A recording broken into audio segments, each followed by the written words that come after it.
ગઈકાલે આપણે બજારથી ઘર સુધી એકમ શીખ્યા હતા.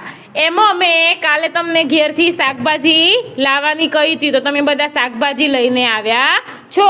આપણે શાકભાજી બજારથી ક્યાં લાયા? ઘર સુધી. અને ઘરથી આપણે ક્યાં લાયા?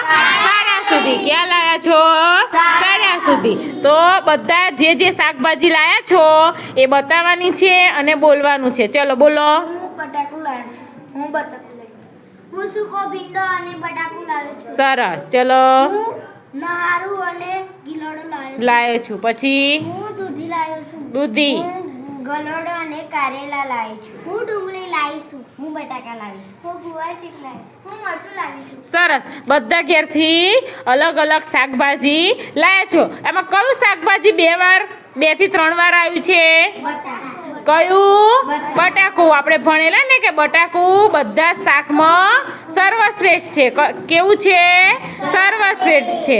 ચલો, આમાંથી કઈ શાકભાજી તીખી લાગે? કઈ લાગે? મરચું. અને કઈ શાકભાજી બગડી ગયેલી સૂકી છે? ભીંડો. કેવી રીતે ખબર પડી કે આ શાકભાજી બગડી ગયેલી અને સૂકી છે? સૂકી છે. કેવી છે? સૂકી છે. ચલો, આમાંથી કઈ શાકભાજીને કાચી ખાઈ શકાય છે? બોલો. કઈ? સરસ. કઈ શાકભાજી કાચી ખાઈ શકાય? ડુંગળી. ચલો, કઈ શાકભાજી કડવી લાગે છે? કઈ શાકભાજી કડવી લાગે?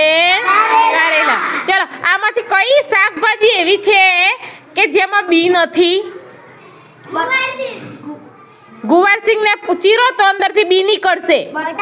બટાકા. હજુ બીજી એક શાકભાજી છે જેને બિયા નથી. સરસ. કોને બિયા નથી? ડુંગળી. અને આગલા પાઠમાં આપણે શીખેલા ને, રાજુએ શાનો પાક વાવ્યો તો? ડુંગળીનો. શાનો પાક વાવ્યો તો? ડુંગળીનો પાક વાવ્યો તો. તો આ શાકભાજી વિશે આજે આપણે શીખ્યા કે બજારથી ઘર સુધી અને ઘરથી આપણે શાકભાજીને ક્યાં લાવ્યા છીએ?